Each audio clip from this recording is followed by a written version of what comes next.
रणवीर कपूर की animal movie को आखिर हेट क्यों मिल रहा है और रश्मिका मंदाना को लोग क्यों ट्रोल कर रहे हैं। इसके अलावा आज हम बात करेंगे इस मूवी से रिलेटेड थ्योरी के ऊपर जो कि इंटरनेट पे बहुत तेजी से फैल रहा है और लोगों का ये कहना है कि मूवी में ऐसा ही कुछ होने वाला है। इसीलिए अभी मेरे पास 3 थ्योरीज है जो कि मैंने इंटरनेट से निकाली है और इसमें कुछ मैंने अपना भी एड ऑन किया है। तो पहले हम इसी के बारे में बात करेंगे। तो बात करते हैं अपने पहली थ्योरी के ऊपर जिसमें ये कहा जा रहा है कि रणवीर कपूर और बॉबी देओल दोनों भाई हैं। अब ये दोनों अपने भाई नहीं है बल्कि सौतेले भाई हैं। अब इस थ्योरी को लोगों ने इसलिए मनाना स्टार्ट किया क्योंकि ट्रेलर में हम ऐसा देख सकते हैं कि जो अनिल कपूर की जो वाइफ है वो अनिल कपूर से एज में बहुत ज्यादा कम है। अब इस वजह से लोग ये स्पेकुलेशन लगाने लगे कि हो सकता है कि अनिल कपूर इस मूवी में 2 शादी किया हुआ होगा जिसमें उसकी जो पहली वाइफ से जो लड़का होगा वो कोई और नहीं बल्कि बॉबी देओल होगा और दूसरे वाइफ से अपने रणवीर कपूर होगा जिसका मूवी में नाम अर्जुन सिंह है। हाँ तो अब जैसा कि हमें बाहुबली मूवी में देखने को मिला था कि एक भाई अपने दूसरे भाई से जलता है क्योंकि लोग उसको ज्यादा पसंद करते हैं, तो हो सकता है कि एनिमल मूवी में भी हमें ऐसा ही कुछ दिखाया जाए जहाँ पर अनिल कपूर अपनी दूसरी बीवी की वजह से पहली बीवी को छोड़ देता है जिस वजह से वो अपने बड़े बेटे बॉबी देओल पे ध्यान नहीं दे पाता है। अब इस बात को बॉबी देओल अपने दिल में पालता है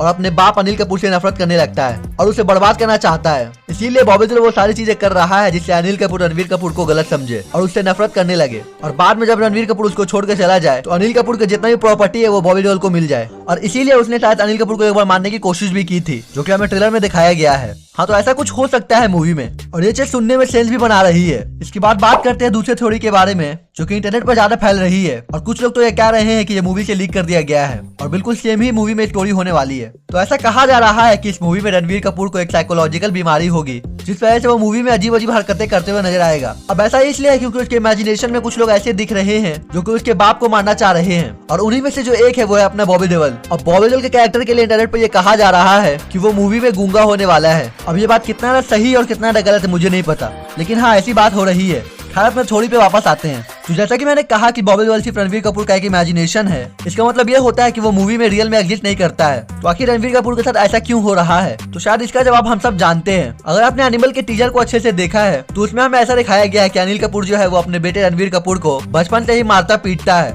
और हर चीज में ही उसकी गलती निकालता है। लेकिन जो रणवीर कपूर का जो कैरेक्टर है वो अपने बाप से बहुत ज्यादा प्यार करता है और वो सारी चीजें कर रहा है जिससे उसका बाप उससे प्यार करे और शायद इसीलिए मूवी में ऐसा दिखाया जाएगा कि उसको ये बीमारी हो गई है और जितना कुछ भी कांड हो रहा है अनिल कपूर के साथ वो कोई और नहीं बल्कि रणवीर कपूर ही करवा रहा है ताकि उसका बाप उसको हीरो समझे और उससे प्यार करे। अब देखो ये थ्योरी वहां से बनना स्टार्ट हुई जहां पर रश्मिका मंदाना का एक डायलॉग था जिसमें वो रणवीर कपूर को ये कहती हैं कि तुम्हारे पापा के लिए तुम्हारा प्यार जोग नहीं बल्कि एक रोग है और इसी बात को सुनकर लोग इंटरनेट पर ये थ्योरी बनाना स्टार्ट कर दिए। अब कुछ इसी तरह का सिमिलर चीज हमें हॉलीवुड की मूवी फाइट क्लब और शटर आइलैंड में देखने को मिला था जिसमें चीजें सिर्फ मेन कैरेक्टर के दिमाग में चल रही होती है और उसको ऐसा लगता है कि ये सारी चीजें रियल में हो रही है। तो हो सकता है कि ऐसा ही कुछ हो मूवी में भी क्योंकि यार बाप से सभी प्यार करते हैं मैं मानता हूँ, लेकिन बाप के लिए इतना ऑब्सेस्ड बंदा मैंने पहली बार देखा है किसी को। अब बात करते हैं अपने तीसरी और आखिरी थ्योरी के ऊपर जिसमें यह कहा जा रहा है कि मूवी का विलन ना तो रणवीर कपूर होने वाला है और ना ही बॉबी देओल, बल्कि मूवी का जो मेन विलन है वो कोई और नहीं बल्कि अनिल कपूर खुद ही है और वो खुद ही ऐसा कुछ इलीगल काम कर रहा है जिसके बारे में उसके फैमिली को भी नहीं पता है और इसी वजह से वो अपने बेटे को कभी भी टाइम नहीं दे पाता है और जब वो किसी काम की वजह से फंस जाता है तो वो अपने मौत का एक झूठा ढोंग रचता है जिससे लोगों को ये लगे कि वो मर गया है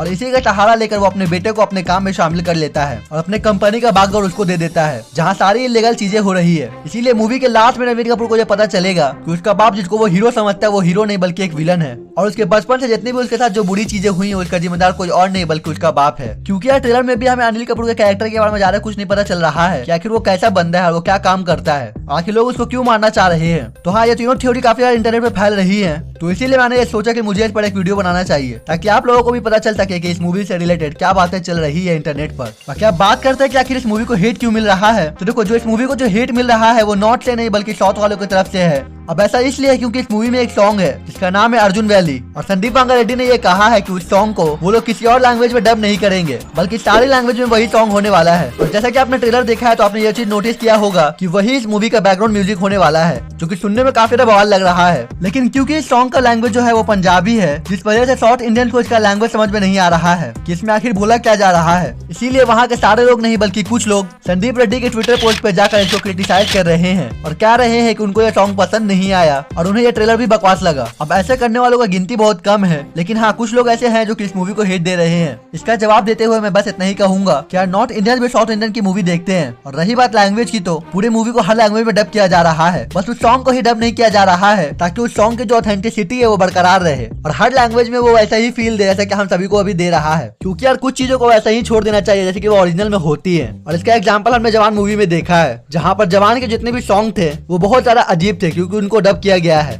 इसीलिए डब करने का कोई फायदा नहीं, ओरिजिनल जो चीज है उसी में मजा आता है। और इसका एक और एग्जांपल मैं देना चाहूंगा, आप लोगों ने कांतारा मूवी तो जरूर ही देखा होगा, तो उसमें जो भगवान होते हैं जिनका नाम पंजूली होता है, उनके भाषा को किसी भी लैंग्वेज में डब नहीं किया गया था और उसको ओरिजिनल ही छोड़ दिया गया था, ताकि वो हम लोगों को वैसा ही फील दे जैसा कि वहाँ के लोगों को लगता है। तो इसीलिए ऐसा कुछ पहली बार नहीं हो रहा है, इसीलिए इससे रिलेटेड हेट देना काफी ज्यादा गलत बात है और ऐसा नहीं करना चाहिए। इन्हीं सब चीजों की वजह से साउथ और बॉलीवुड अलग हो जाते हैं, जबकि अब ऐसा कुछ भी नहीं है, सब एक है और साथ मिलकर इंडिया को रिप्रेजेंट कर रहे हैं एज इंडियन सिनेमा। इसीलिए मैं होप कर रहा हूँ कि इस मूवी का साउथ की तरफ से भी काफी तगड़ा कमाई होने वाली है, क्योंकि यार ये पहले संदीप वांगा रेड्डी की मूवी है और उसके बाद जाकर रणवीर कपूर की ये मूवी बनती है और वैसे भी ट्रेलर काफी ज्यादा बवाल है, तो इसीलिए हम सभी को साथ मिलकर इस मूवी को सपोर्ट करना चाहिए। बाकी मैंने एनिमल मूवी का एक ब्रेकडाउन वीडियो भी बनाया है, जिसमें मैंने कुछ इस मूवी से रिलेटेड डिटेल में बात की है, तो अगर आपने मेरी वो वाला वीडियो नहीं देखा है तो वो वीडियो स्क्रीन पर आ रहा होगा, आप उस पर टैप करके वो वीडियो को देख सकते हो। इसके अलावा अगर आपको इस वीडियो में कुछ भी पसंद आया हो तो वीडियो को लाइक कर देना, चैनल को सब्सक्राइब करना। मैं मिलूंगा आपसे अगले वीडियो में, तब तक के लिए जय हिंद।